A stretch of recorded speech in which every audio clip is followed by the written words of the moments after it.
मिलल मिस्त्री का कहिए सखी। नया नया हम तो बनी सितरी सैया मुदैया मिलल मिस्त्री धकिया लंगिया पलंगिया पसाखी हद से गुजरेला पासे से। आई हो दादा लेके उरिंच 7 इंच के सैया खोलेला चोली पिया से। लेके उरिंच 7 इंच के सैया खोलेला चोली पिया से। होली है होली है होली है होली है।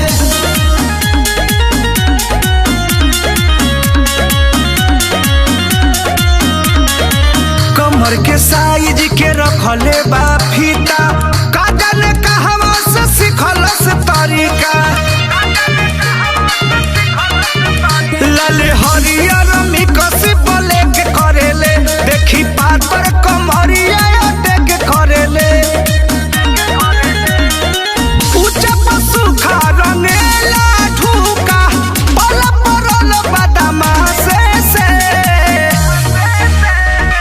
लेके उरिंच 7 इंच के सैया खोलेला चोली पिला से।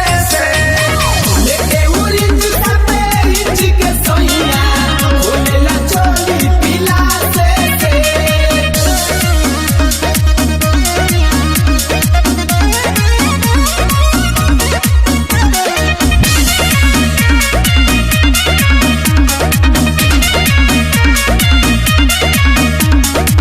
लेवेला सुविधा ये दुविधा में डाल के कोदा दलाल रोजे मोली मोली गाल के। प्रमोद प्रेमी गोपी कुंजन सहक गइले साचो सुजित समर को बहक गइले। खेले आँख मुदा खोल दे तलुगा तंग बनी हम देवदास से।